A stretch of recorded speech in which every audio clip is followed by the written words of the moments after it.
Back with a new episode. All right, so we got a lot to talk about. We got the 4 picks of movies that you not picked. We got the Last of Us season finale to talk about, and the new Final Destination movie. But as always, let's start it off with movie news. All right, so since we've been gone, it was a 2-week. About a week break. Alrighty, Ironheart. They released a new Ironheart trailer. I don't care about this at all. I didn't see it. Ryan Coogler is attached to it as an executive producer or something like that. His name is very flashy in the trailer, coming right off the popularity of Sinners. So yeah, they're going to milk that a little bit. I have no interest in this show at all. It's a show? Yeah, it's a Disney Plus show. Oh. I think. I'm almost positive, but yes. I seen something. I don't know if it's one of the series is supposed to be the last series connected to the movies. Yeah, I think it might be Ironheart. I don't think it's what series was it? It wasn't Ironheart. I have no idea. I'm losing more and more hope for. It's the Vision Quest. Vision Quest, okay. That's the last one that's going to be tied to the movies. I'm losing more and more hope for Marvel. This just doesn't look good. It looks bad. So. Yeah. But we also got a release month for Fallout. Season 2 comes out December this year. So Merry Christmas to us. We're getting a Fallout Season 2 for that. They had promos, like little teaser trailers. They had multiple teaser trailers of Walton Goggins. Can't wait to see that again. I'm going to go back and watch the first season. Did you see him on SNL? Yes, he is so funny. What's the second most important thing about this country? Guns. He's really Relax, boy. You got 9 months inside your mama. I'm just trying to get 20 minutes. The Mother's Day, that was really good. Walton Goggins is just perfect and everything. Okay, so also there is a rumor going around that the MCU, that Marvel, wants either Denzel Washington to play Magneto or Daniel Day-Lewis. I think it should just. I don't think Denzel can pull off a Holocaust survivor. Yeah, they'll have to change the backstory. It'll be like a civil rights thing. You know what I mean? Like a thing from way back then. Like I don't, because he's not going to play a Jew in a concentration camp. No, he can't do it. Yeah. So, but I would honestly prefer Daniel Day-Lewis over this because he's a. I love Denzel. I really do. I do too. I haven't seen a movie I hated of his. I've never seen a movie I disliked. But his Magneto's backstory is what makes his character. Exactly, because he is his backstory. Like, yeah, there's never been a character that has embodied their backstory more than Magneto. So, if you can't nail it, leave it alone. And I think, like I said, Daniel Day-Lewis will really pull that off. Yeah. But if they really, I'd rather them just bring back the young X-Men. I would from too. First Class.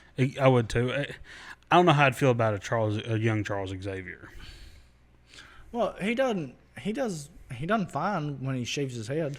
That is true. He's not afraid to shave his head.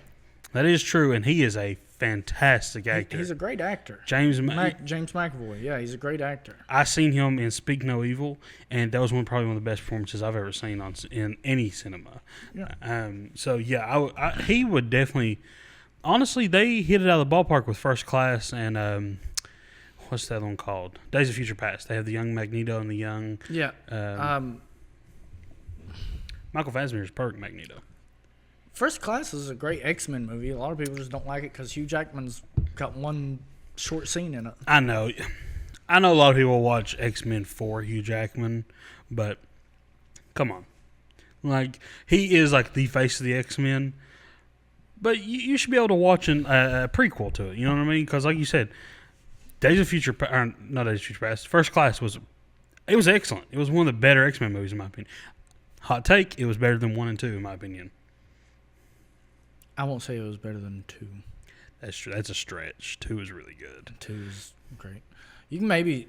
I wouldn't go as far as to put it past 1. I put it past 1. Last Stand, yeah. Last Stand. Yeah, I wouldn't put it past 2. Days of Future Past is my favorite, though. Yeah. To be honest, my favorite X-Men movie is the Wolverine. Oh, he's in Japan? Yeah. Yeah, that's a good one. I think they kind of fumbled the ending to that one, but other than that, it was good. I don't know. It's my favorite one, but at the same time, I don't like watching superhero movies where they have to struggle the whole movie to get their powers back. Exactly, yeah. That's my biggest issue with it. While we're on the topic of X-Men, I have some more X-Men news. They're looking for the Thunderbolts director to come back and direct the X-Men movie in the next phase of Marvel, which I think could be good. He done a good team up with Thunderbolts. Also, they've pushed back Doomsday. That was my next topic. Yeah. How do you feel about that? It doesn't really bother me. Let me tell you why it bothers me. We were supposed to have Kang Dynasty last week. Just to put that in perspective, we were supposed to have Kang Dynasty last week as of filming. I don't know. So I don't know how true it is. Like, I'm not telling anybody to quote me on this, but I seen something said that Bob Iger and Kevin Feige are going back and forth about the direction of Marvel. Bob Iger, I don't know who that is. He's the CEO of Disney. Oh, okay. Bob Iger's wanting to step away from wokeness, Right. and Kevin Feige's really wanting to lean into it. So I guess they're going two different directions. Right. I don't think it should be whether it should be woke or not. I think it should just be adapt the correct story. Thank you. I could care less about wokeness. Like or if you want to bring in, there is plenty of black superheroes that you can adapt. Absolutely. Yeah. 100% there is. Yeah. Granted, there's not as many because it was a predominantly white thing. Yeah. But as of the years have gone on, there is plenty of black superheroes that you can adapt. Yeah. And like Miles Morales, for one, everyone would kill to see a Miles Morales live action movie.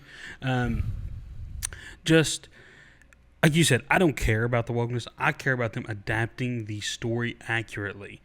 Like that's one of the biggest problems I have with The Last of Us that came out. Cloak and Dagger, Blade. Yeah. Just to name a few. Yeah. Oh my gosh, that Blade movie's stuck in production hell. We'll never see it. Probably not. Yeah, I bet it quietly gets shelved and just never gets mentioned anymore. Probably. Well, here's my problem with it being delayed. Like I said, we were supposed to have it last week. I will bet you any amount of money you want to bet me that they get delayed again. I bet we don't get Doomsday till 2027. I will bet anything on that. I know it's set for 2026, but I bet we don't get 2026. Probably not. They've pushed it back a couple of times now. Yep, and they honestly, I want to be okay with it because I want them to take their time. Okay. Have you seen the half and full circle conspiracy with the Avengers movies? No. Okay, What was that? so there's a circle around the Avengers A, right? Mm-hmm. Every time that the circle is a full circle, the Avengers win. The only time it wasn't a full circle was in Infinity War. It was a half a circle. Right. And then in Avengers Endgame, it went back to a full circle. I didn't know that. Yeah. So Avengers Doomsday is apparently a full circle, and Secret Wars is a half a circle.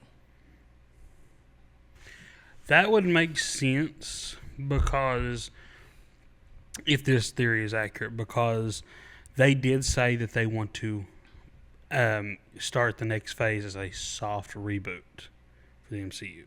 They want to keep a lot of the main characters, but they want a soft reboot it focusing on the X-Men.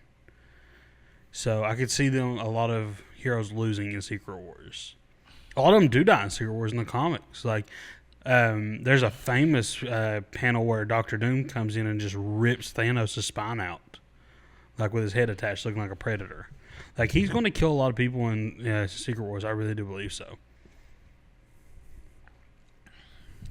But yeah, I hate that it's been delayed because I was really looking forward to watching it this year or last year, early next year. I mean, but I wanted them to take their time because they said that they need time to perfect the VFX or whatever it is. Yeah. So okay.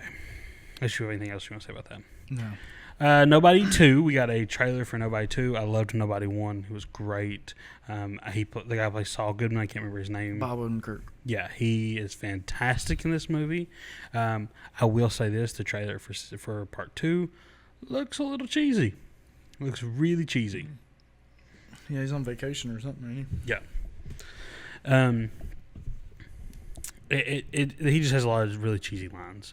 And we're going to talk about Final Destination later on, but I do want to say that Final Destination did have a $21 million opening, and it's been deemed the best opening for anything in the series so far. It's pretty good. Next piece of news, all the Defenders are coming back for Season 2. Of Daredevil? Confirmed. Luke Cage, Iron Fist, everyone of them coming back. The only ones I really cared about was Luke Cage and Iron Fist. Same. And the Punisher. But he's not really a Defender. No, but, no, not at all. They could let Jessica Jones out. Yeah. I don't like that character. A lot of people like her. A lot of people like her. Like, she was one of the only ones to get multiple seasons. Other than Daredevil. Yeah. I think, Luke Cage get 2 seasons? So he got one. It's been a minute since I've watched. Yeah, he's got 2 seasons. Did he get 2 seasons? Okay. Well, I didn't like her. I think Iron Fist, it got 3 seasons. I know Iron Fist got multiple seasons. Like, it was right there with Daredevil. So, also on the set of Avengers Doomsday, the actress who plays Domino was spotted. So it's a good sign we might see Deadpool. Maybe. Yeah. That'd be really cool. I don't see how he'd fit in Doomsday, though. He'd fit in Secret Wars, but I don't think he'd fit in Doomsday. He could just be making a cameo, or it could just be her. Yeah, it could just be her. I don't see it being her, though, without Daredevil. Or not Daredevil. Deadpool. Here's one that I really want your opinion on. Okay, so the terms of Spider-Man. Whenever they have a new Spider-Man movie out, they have to have another Marvel character, another superhero, be in the movie for a certain period of time. So they can't just do a solo Spider-Man movie. That's part of the deal with Sony. Like, for example, Homecoming had Nick Fury, I believe, in it, or Homecoming had Iron Man. Iron Man, that was it, and then the other one had Nick Fury in it. Yeah. So those counted as other superheroes. The new brand new day, Spider-Man Never Ending Day, is being rumored to be a Spider-Man and Hulk team up. How do you feel about that? That'd be pretty cool.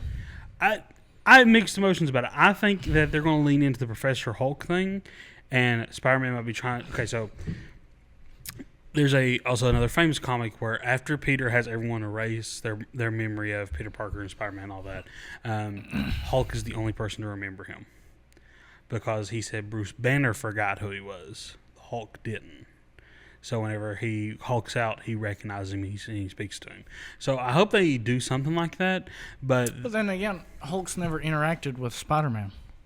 That is true. He's never once interacted with Spider-Man. That we've seen. Yeah. I think the Hulk is going to be a professor at his college. I think that's how it's going to start off. He's going to be going to college and Hulk will be a professor there. We also get the Harry Potter cast. We got Harry, Hermione, and Ron. They are 10-year-old children. Yeah. Okay. I think they should have just left this series alone. They should have, I believe. But let me say this before we dog on the series. The amount of hate that these children have gotten online, I mean death threats. Like, I blame that on the parents. 100%. But it got to the point where when HBO put their picture on their Instagram, they had to turn off the comments. Like, people were so mean about these children. Don't be mean about the children. You know what I mean? Like, that's ridiculous.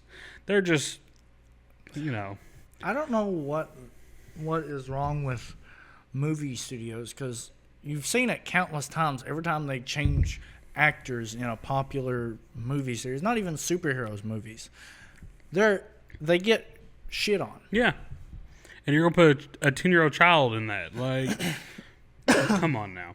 They should let it alone. It's not. They shouldn't have said anything about this series until like a month before they was ready to release it.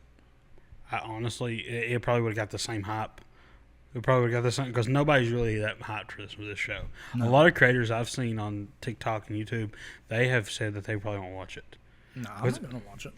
I might. I'll watch the first episode to see how I like it. But they said unless we reviewed on here, I'm not watching it. I don't really care that much about Harry Potter. I mean, if you read the books, I can see why you'd watch it, but right. I don't read the books. It's not been long enough though to where you can reboot something. Like it's like the original Star Wars movies. Like people's gonna watch it. Right. It's like Star Wars 4, 5, and 6. People still watch those today. Right. Absolutely. Those are comfort movies for me. Yeah. I could probably quote. I could quote it, but I couldn't tell you what the episode was. I think it's episode 5 where he tells Luke, like, the reveal that he is his father. Like, he's like, Luke, I am your father. Like, I could probably quote that movie. Like, I've seen it so many times. To your point, you know. Yeah. I mean? People still quote Harry Potter all the time. Yeah. I mean, I just watched Prisoner of Azkaban like 2 days ago.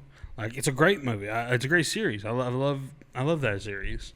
Yeah, they really didn't need to remake this. No, not at all. I think if they did, they should have waited a little while longer. If you're going to reboot something, wait until the previous generation that was very interested in it, like, doesn't die but get too old. You know what I mean? Like, wait until they're like 3 or 4 generations in, then remake it. Because then you got 4 generations of people who's never seen Harry Potter. Again, I don't think that's the case for the Harry Potter series. I think it would help. It would definitely help. Yeah, it would definitely help. But could you imagine if they tried to reboot 4, 5, and 6 of Star Wars? That is true, and those are like 30 years old, something like that, or more. They was made in the 70s. Oh, okay, so they're 50 years old. Yeah, so yeah, you can. It'd been like 30 years when the new Star Wars, when the prequel series was made. Right. Yeah, you couldn't remake that. You couldn't. I agree. That to your point, I agree with that. Like, there's no need to remake it because people still watch it. No. We also got a poster for Gen V Season 2. Did you watch Season 1? Yeah, I seen the poster for Season 2. Yeah, I don't know if you had seen Season 1 or not. I'm really interested to see how this goes because it's supposed to take place between Season 4 of The Boys and Season 5 of The Boys. So I expect that they're going to meet up with like Butcher or Huey or something, and they're going to be ready to help them in Season 5. That's how I see that going. I don't know because Season 1 took place right before Season 4. Because if you remember, the Guardians of Godolphin was helping them throughout Season 4. Right. And then, like, they even took Frenchie away. Right. So, I don't know. I'm really interested to see it, though, because any kind of boys media. Doesn't The Boys come out next year or this year? I think it's next year. Next year. I think they're doing Gen V this year, and then next year they're doing the last season of The Boys. That's some of the best superhero media, I think, to date. Last piece of news. The Thunderbolts has been considered a huge financial flop.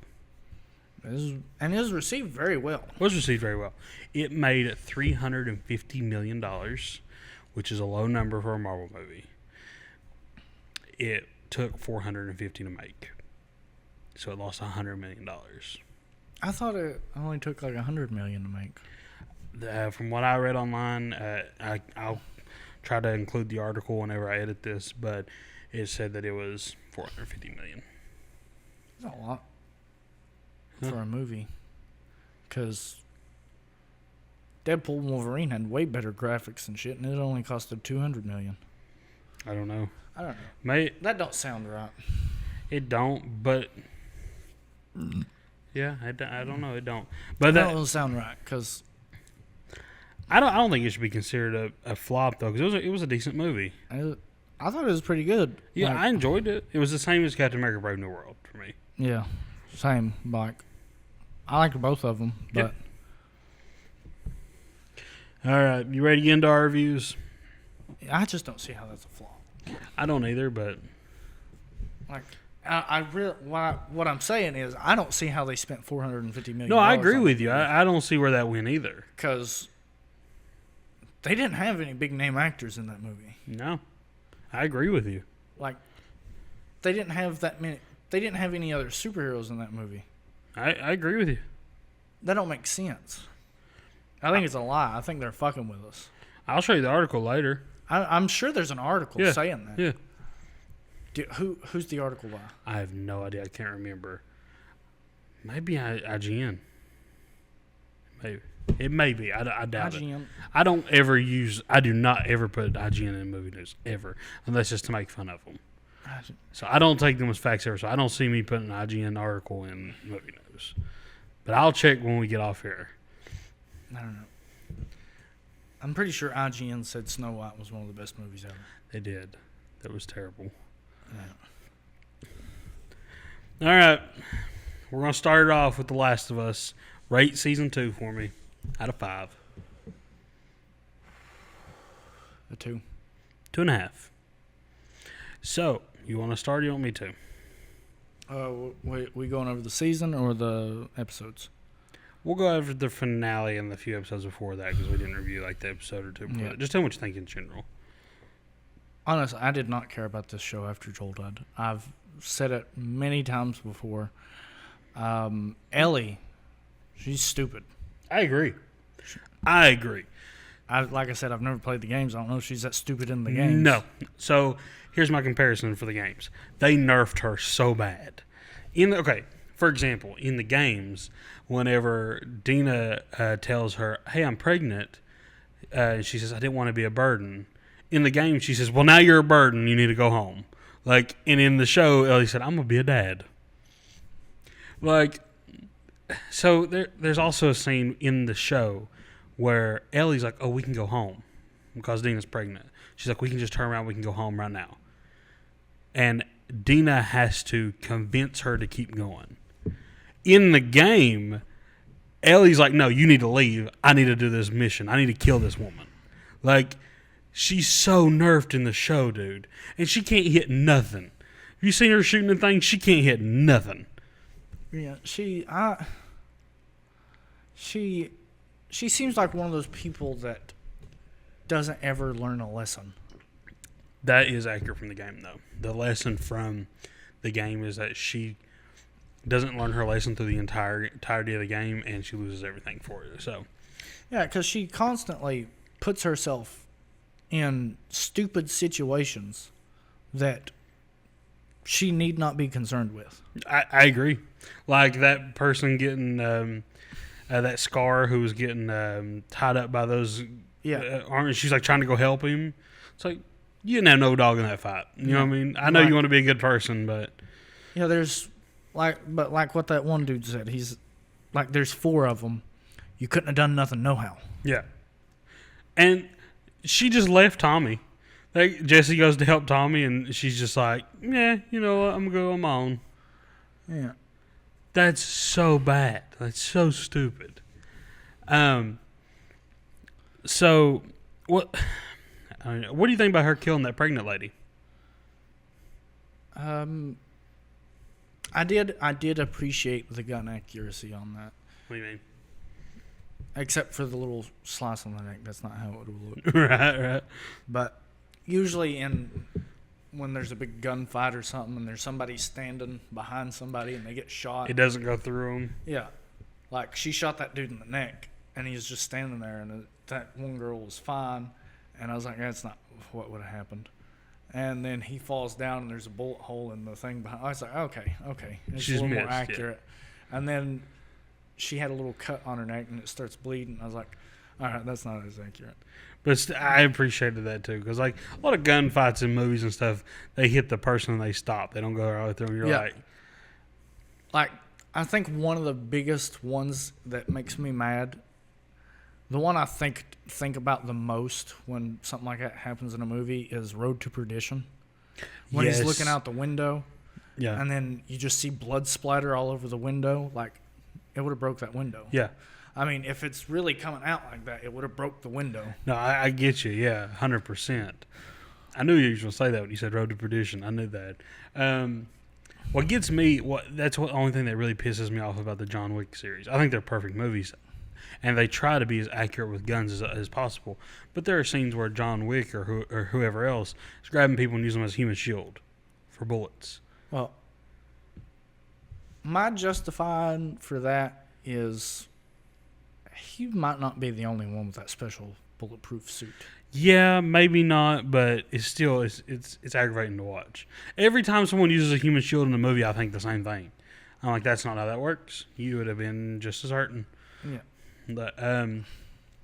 But so what they're doing with this show is they're going to be taking. Okay, so the game plays back and forth between Ellie's perspective and Abby's perspective, back and forth, back and forth. Here's how they're doing it. Season 2 is Ellie's perspective. Season 3 is Abby's perspective. And then Season 4 is the showdown between the two. That's stupid. I agree. You don't need 4 seasons to tell. You only need 3 seasons to tell a story from Season 2.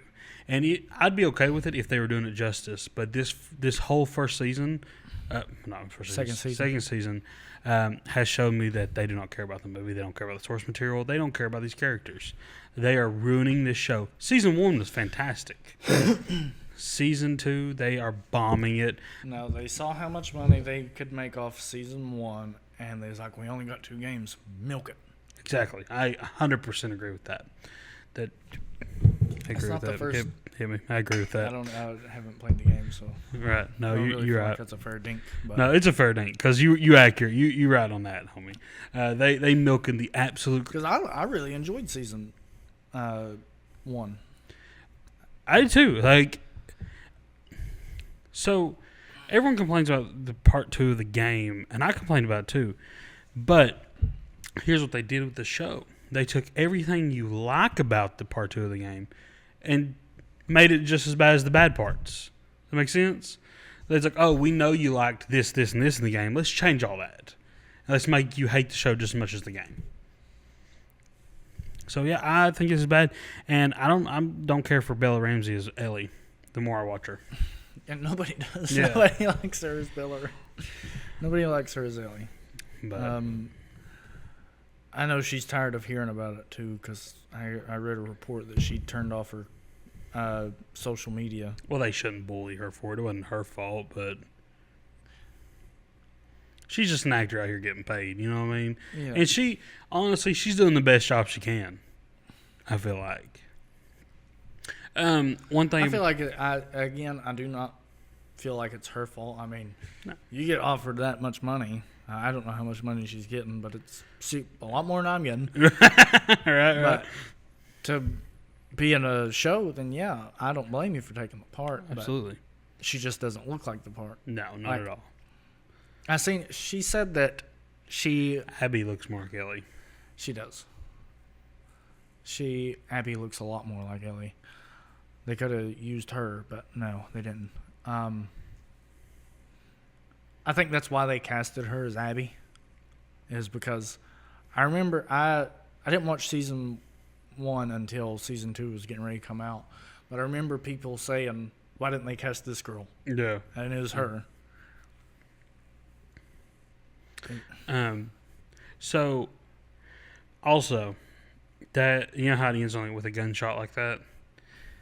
She didn't shoot. I'm going to go ahead and spoil it because people play the game already know. She did not shoot Ellie, by the way. She shot Tommy. But he survives.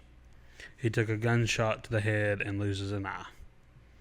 And that's who she shot. But I have a problem with the ending. They ended on such a weird place. Okay, so in the game, she breaks into the theater like that, kills Jesse, shoots Tommy in the head. But then her and Ellie have a huge showdown. Like it's a boss battle. You're Abby fighting Ellie in the game. And you beat Ellie, you get the best of her, and you go to kill her, and you know how she said, I'll let you live? She's like, well, I'll let you live again. And walks away. Like she doesn't kill her. And that's when the perspective changes and you play as Ellie. And you are tracking down Abby after that. I wish they would have done it like that. I wish they would have ended it with the big boss battle, big fight. That's how that goes. No, from what I don't know for sure, because like I said, I haven't played the games, but from what I hear about the games, Ellie's supposed to be a badass. She is. She doesn't seem like a badass in the show. No. She just seems like some punk kid Who needs to learn a lesson. Yeah. Even when Jesse was like, he said, when she was like, if people were voted yes like you did, he said, I voted no. He said, we got to put the best of the community. Yeah. Like, he's right. Like, I hate that Joel died. Like, Yeah, it's terrible. Like, it is. Like, if and I understand wanting revenge. Yeah, 100%. But you got to do things, for the best of your community and stuff. Like, all she's doing is she got Jesse killed. Jesse's dead. Never going to see his baby. Like, yeah. I don't know. She got Jesse killed. Tommy shot. And Tommy can't shoot no more. He can't see well enough to shoot. He was like a sniper. I can't wait to see that sniper scene whenever he said, oh, that's Tommy. That's one of the best parts in the video game. You're like weaving in and out of like Tommy's sniper fire and you don't know who the sniper is and you get up and find this Tommy and you beat him as Abby. It's pretty fun. Ready to move on? Yeah. All right. Your streak has ended. Caddyshack was one of the worst movies I think I've ever seen. Okay. Gave it a 1.5. What did you rate it? I give it a 3. I did not like this movie. The only parts of this movie that I enjoyed was Chevy Chase's scenes. But they were very far few in between. You didn't like Rodney Dangerfield? Who's that? The old guy with the bug eyes. So what? Yeah. So let's dance! You didn't like that? He wasn't that funny to me. All those jokes fell flat. Like, I caught myself watching it going, I'm supposed to be laughing at this. I know I am, but it's boring. I don't know. It's one of those movies that's just really goofy and doesn't go anywhere. That's why I liked it so much. That's why I didn't like it, because it didn't go nowhere. One of the scenes that did get me, I will admit, that really made me laugh, was when he comes home and finds him sleeping with his daughter. Like, that scene was really funny, because he, like, runs in on the mom in the shower and stuff. Yeah. That was kind of funny, but that's it. I thought Bill Murray was just dumb in this movie. He wasn't funny to me. I don't know. I think you need your head examined. That's a funny movie. It was all right, but I gave it a 1.5. I think this movie's got like 3 or 4 sequels. One sequel. Oh. I'm going to watch it, but... I didn't like the movie. But I didn't like it, but in for a penny, in for a pound, Then why haven't you finished Dragon Ball? Shut up. But 1.5 out of 5 for me, 3 for you. Anything else you want to say about this? I just don't see how you didn't like it, but we can move on. It was. I just didn't. The jokes fell flat for me. I didn't. There was no story there. I like my comedy. A lot of '80s movies do that though. They just have no story. But some of them worked. Like Dazed and Confused. Yeah, that was a '90s movie. Still, was it a '90s? I'm pretty sure it came out in the '90s, like early '90s. I don't think it was a '90s. It couldn't be. I think it came out in like '91. Ben Affleck played a high school student. Yeah. It was Matthew McConaughey's first movie. Had to be the '80s. But anyway, no story. Okay. All right, so we're gonna move on to, unless you're good to move on. Yep. Gonna move on to what's our next one? Reign of Fire. Tell me what you thought about this movie. I didn't really care for it. Give me a rating. I give it a 2.5. Yeah, I give it a 3.5. This one's more nostalgic for me than anything. I had this one on DVD. I watched it a lot. What do you think? I just didn't really care where the story was going. Really? I liked how it was like modern, like dragons and stuff. Like, the only thing I liked about it was how they needed an American to come in and save it. Matthew McConaughey came in and was like, what did he say? What did he call his group? I can't remember what he called his group. But yeah, he just came in and just immediately started bossing everybody around. Yeah. And he's like, we're taking these people with us. Like, this is the draft. Come on. And I like how he's like one of the only people they've ever seen kill a dragon. That was pretty cool. Yeah. I liked the end scene where he jumped at the dragon with the axe. That was pretty dope. I don't know. Scenes like that just really piss me off. Why? Like, a pointless last effort. I mean, he gave it his all, though. You know what I mean? Like that scene from Kong where the guy takes all the pins. Oh, that was just ridiculous. Like I view that in the same regard. Fair enough. Because but I feel like the guy with the grenades had a better chance than Matthew McConaughey with an axe. Yeah. The freaking dinosaur just looked at that guy and was like, I should tail swap him. The dragon didn't change its mind at all. The dragon said, whether he picked up an axe or a sword or a gun, that dragon was going to do what it was going to do. That's a good point. I thought Christian Bale was fantastic in this movie. We don't get a lot of post-apocalyptic movies like to do with like dinosaurs, dragons, mythical creatures like that. So I think that's really cool. I really enjoyed that. Gerard Butler. First time I remember watching this, first time recently in a few years, like that. I didn't watch it when I was a kid, and I didn't realize it was Gerard Butler when I was a kid. Obviously, I was like, I didn't know he was in this movie. Like, he was really good in this. I thought it had a really good cast. Matthew McConaughey was great, and Christian Bale's perfect in everything he plays in. But it had a good cast. It wasn't really a bad movie. I just didn't care for it. It was an average movie. Yeah. Yeah, I thought it was kind of funny that they reenacted Star Wars and whatnot. Yeah, for the kids. Yeah, that was a lot of fun. I don't know. It's one of those movies that I think I would probably drop it down a star if it wasn't for the nostalgia. You know what I mean? Fair enough. Yeah. All right. What's the next one? Next one, Primal Fear. Primal Fear. Okay. Yeah, okay. You told me you thought this was Edward Norton's best performance. Okay. Rate it first. I will give it a 3. 4.5. Yeah, I give it a 3 because this is normally I like courtroom movies, but I feel like this didn't have enough drama in it to be. Really? Yeah. How is that possible? Hold on. How did you not feel this movie didn't have enough drama?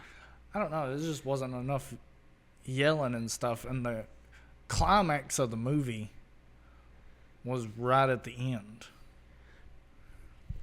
The best courtroom scene was right at the end. Normally, halfway through a movie that's in a courtroom, you have an outburst like that. I don't know. The same exact thing happened in Justice for All. The climax to that movie is the last 10 minutes of the movie.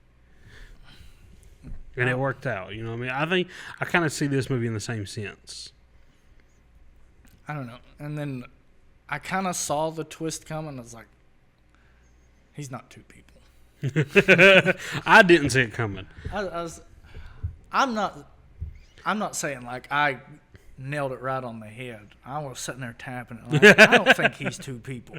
Well, for me, if something has a big twist to it, if it gets me, it earns points. You know what I mean? And it got me. I was like, oh, that's a clever thing to do. That's really cool. Yeah. So that therapist lady's just a big fucking dumbass. She has no idea how to. She has no idea what the hell she is talking about.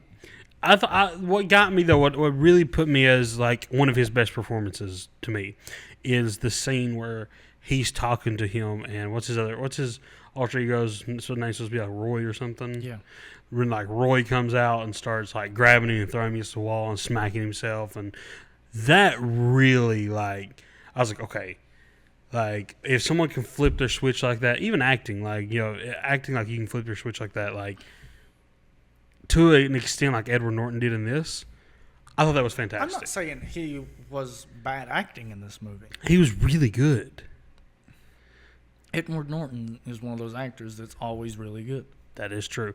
And I will recant my statement, I guess, that it's not his best performance. No. You did make a point that I think his best performance personally is either Fight Club or American History X. I think you just had recency bias. I did, because the ending blew me away. The ending, whenever it got me, I was like, I had to be like, oh, this is one of his better performances. Not even the ending though. The interrogation scene, like I said, when his personality splits for the first time, that's where I was really like, oh, he's he's coming to play in this movie. Yeah. Like, Isn't that the only two scenes where he switches? 2 or 3. Yeah. Yeah. Because it wants to focus more on the courtroom side of it than the split personality thing. Yeah, he just... I don't know. It kind of... Honestly, though... It kind of made me mad with the ending. Like, it just stops there. Like, the lawyer's not going to be like, okay, I have to fix this. He just walks out and he's like, oh, man. Would you fix it, though? Fix your... No, probably not. I say the priest was raping these children. Yeah, that's true, but he killed a guy and he was tricked by him. Nah, if he got me, I would just be like, you know what, good for you. This will be our secret. I mean, I couldn't do that. I would have been on it from the get-go, you know? Right. But, well, they didn't really find out about the priest till like halfway through the movie, though. Well, when he first took the case, he knew he was guilty. Like, he knew it. Like, he's like, oh, he's guilty. Yeah, he knew. Yeah, so... He's a bad guy in general. Yeah. They both were. Yeah. But I thought it was a fantastic movie. I mean, you sound like you didn't hate it. I didn't hate it. I thought it was good. Like I think you hyped it up too much. Yeah, like you said, it was recency bias when I first talked to you about it. But looking back on it, I think, obviously, in my opinion, Edward Norton's best performance is Fight Club. My favorite courtroom movie is probably A Time to Kill. That's a great pick. That does have one of the best court scenes ever in it. Mine would probably be Justice for All or... It's either A Time to Kill or My Cousin Vinny. My Cousin Vinny's a good one. I like that. I love the scene where they have her on the stand and she's like... And he's like asking her about cars and she's like, no, that's not possible. And he's like, see, she don't know anything about cars. And she's like, no, because they didn't make that model that year. And like she's just like one up. Seemed like that was one of the best scenes. But mine's probably Justice for All or... That's probably it. Because the scene at the end where he's like, the whole movie, I know it's off topic, but the whole movie he is fighting whether he should defend this dirty lawyer or not, who raped his wife or girlfriend or a hooker or something like that. And right at the end he says, my client should go right up in jail. Like, you know, that was one of the better Have you ever scenes. seen Devil's Advocate? I love that movie. It's a good movie. That's a great movie. Keanu Reeves is just fantastic. Al Pacino's great. I'm ready to move on from this movie. Okay. Bird on a Wire. What'd you rate this one? 3.5. 3.5. I gave it a 4. I really like this movie. It's been on my watch list for a minute. I'm glad you picked it because it gave me an opportunity to watch it. I don't know. I like everything about it. The story was great. It had good action. Had good comedic relief. Mel Gibson is perfect in everything he plays in, honestly. Yeah, I've always... Normally you see... Like, what I like about the movie is... Oh, shit.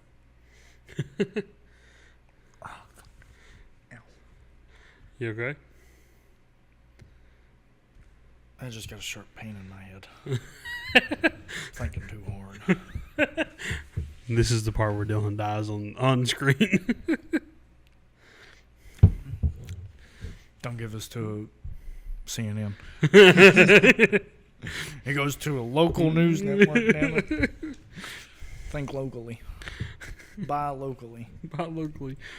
But I think the only movie that I don't like of Mel Gibson's is probably Edge of Darkness.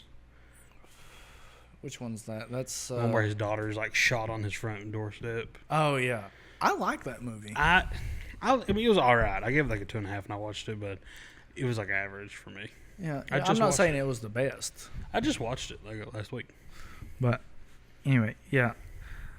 Normally, I don't like back and forth storytelling, but I feel like this movie did it okay. Bird on a Wire? Yeah. I don't remember any backward storytelling.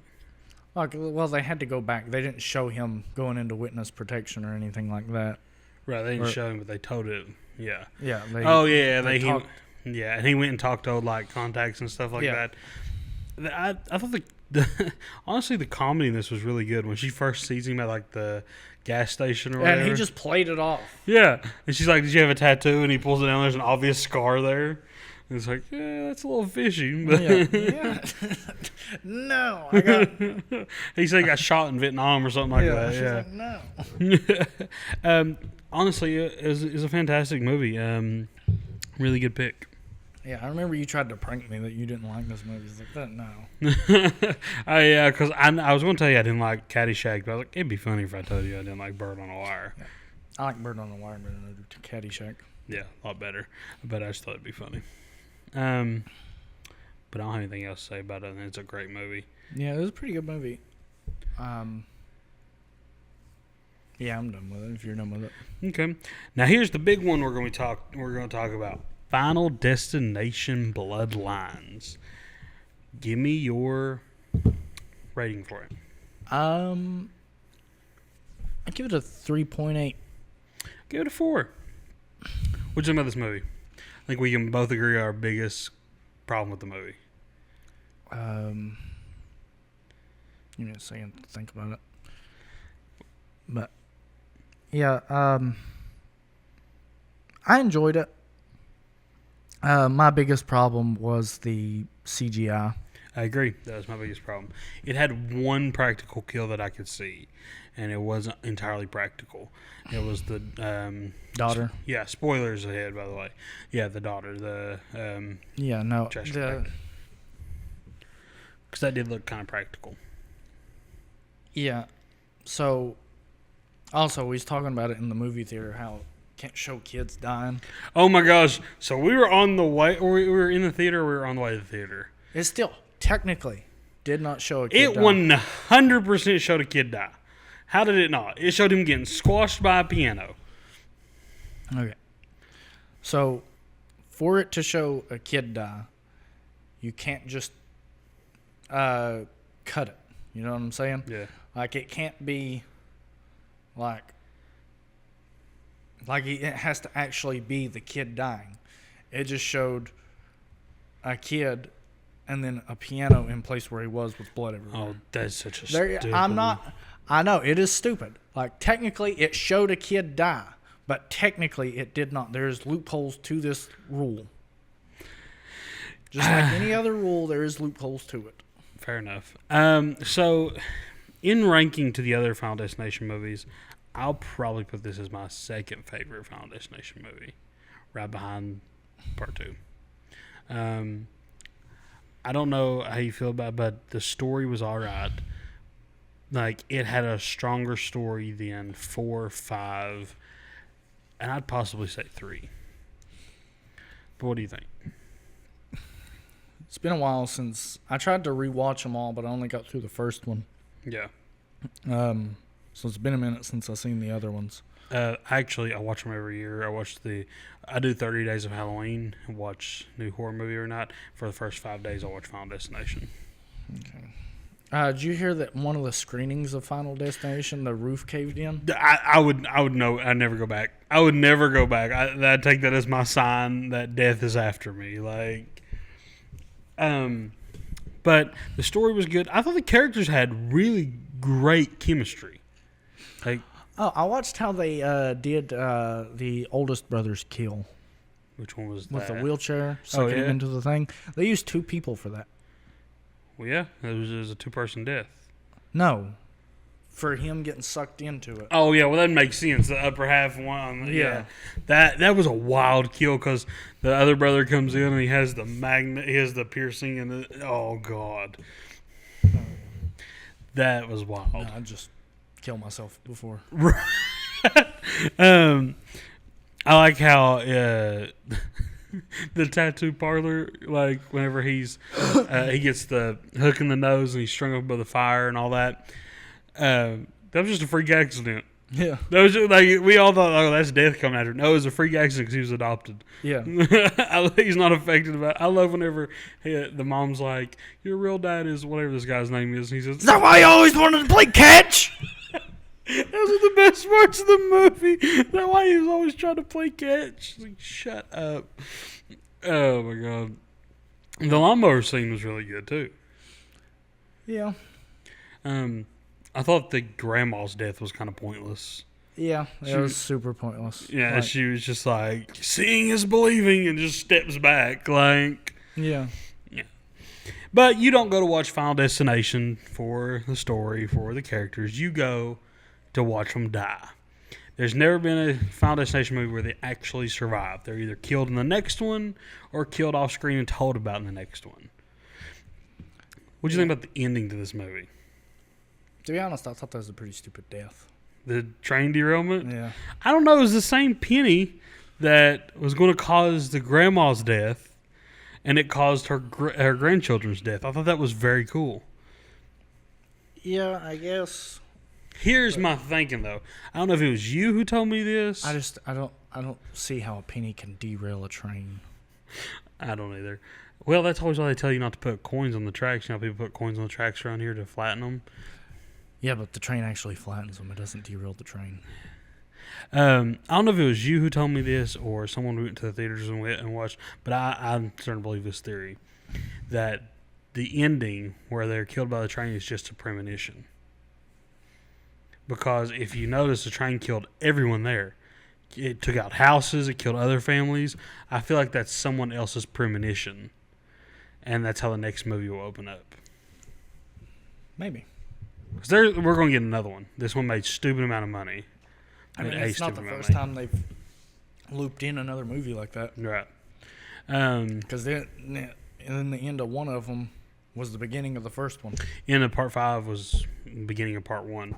Yeah. It was a prequel the whole time. And then part 4 or 3 or something like that, they're sitting at a cafe and they think they've beaten death. I think it might have been part 2. I don't know. And a plane just crashes into the cafe. Yeah. I have it currently ranked as my number 3 movie this year. It beat out Death of a Unicorn for me for my top 3. Really? Yeah. And I really liked Death of a Unicorn. It didn't beat it for me. I really liked Death of a Unicorn too, but I don't know if Final Destination kind of beat it for me. Yeah, I thought that was really cool. I also thought, shoot, I forgot what I was going to say. There's a lot of potential for another one now. I'd really like to see more different disasters. Like we've only got they've been getting more and more unique is what I'm trying to say. Like the log truck, the plane. I thought this premonition was really cool, and the fact that her granddaughter is the one seeing them instead of her, that was pretty dope. Like she saw it too, but her granddaughter's also getting the premonitions like when she goes to sleep. Yeah, that's pretty weird and pretty cool. Has that ever explained why people get premonitions? No. There's also always a theory that the Tony Todd's character was connected to that somehow, or that he was death, or he's supposed to represent death, and this movie actually gave his character. She never really actually got visions, though, either. She only had dreams. Right. And she knew the formula for death. Right. She got the grandma's premonition. Yeah, I wonder what it is. Maybe they're all connected somehow. Like they have something in common, and they're all getting some kind of premonitions. Maybe. I don't know. I'd like to see them explore that in another movie. That'd be really cool to get like the origin of the premonitions. I always thought that Tony Todd's character was death. I did too. That's another thing we got to talk about. That was one of the saddest scenes in the movie, I thought. Because I know it don't mean probably a lot to you, but Tony Todd has always been a very, very big horror icon, Candyman, stuff like that, Final Destination. He is a horror legend, and he was obviously in the movie, he was very, very, very sick when he filmed his scene. He had cancer, and I read something about that, talking with the director. He said that it took every ounce of him to perform that scene. He'd always have to keep taking breaks, and because he was so sick. But anyway, him turning and saying that to the camera about how he lived his best life, you don't need to squander yours, and have fun and all that. He was talking from the heart. That wasn't scripted. He was basically telling everybody goodbye, and that is so. I think I really enjoyed the fact that they included that scene and that they gave him that opportunity to tell everyone goodbye, especially because Final Destination is arguably one of his more noticeable roles. Everyone always knows him from Final Destination. Yep. So I really like that his goodbye was in Final Destination. But I'm good with you. Or yeah. All right. So next week we're going to change it up a little bit. We're going to be talking about what are they called? Cryptids, like Mothman, Loch Ness Monster. We're going to do a deep dive into those and see how well that goes. Just urban legends, basically. Yeah, and then we're going to talk about the time Animal Planet tricked everybody into thinking mermaids was real. Yeah, we're going to... Because I remember going to school and everybody's like, we got to go find a mermaid. We will definitely talk about that. I'm excited to talk about like the Mothman. I know you're excited to talk about the Loch Ness Monster. We'll talk about some other ones like Bigfoot, stuff like that. We don't have to waste our time on Bigfoot. Bigfoot's not real. I know that for a fact. What if I believe Bigfoot's real? Well, then you're retarded. Well, that'll be our next. We're going to take a break from the movies for a minute. If it's not in space or in the water, I don't believe it. Because there really is nothing out other than the Karate Kid, and I think we can both agree Karate Kid might bomb. I don't know. It might do well. I don't know. I have no interest in it. I want to watch it just to. I think a lot of Cobra Kai fans is going to go watch it just to see how it connects. Yeah, I watched first the 2 seasons of Cobra Kai. I wasn't a big fan. I stopped watching it after it left YouTube Red or whatever. They also have Lilo and Stitch we might try to go watch, and we'll do brief reviews on them maybe next week or a week after. But yeah, I'm really excited to jump into the cryptids episode. Probably talk about some cryptid movies too. Oh yeah, we could like the Mothman prophecies. Yeah, stuff like that. We could each pick a cryptid movie to watch, and we can't announce them right now because I can't think of any off the top of my head other than we'll pick one each, and then the entire episode the rest will be dedicated to talking about Mothman prophecies. Yeah, seeing as how we're from Appalachia, that'll just be a given. And then we'll both pick another movie. No, that's gonna be my movie. I'll just pick Mothman prophecies. That's what I was gonna pick. I want to talk about Mothman. Oh, so pick a different movie. We'll talk about Mothman, and I'll pick a different movie. Okay, that makes sense. All right. And then that should only take up like 20 minutes of the episode, then the rest of it's going to be purely cryptids and stuff. Yeah. So. All right. Like, subscribe, check us out, YouTube, Spotify. Don't be rude.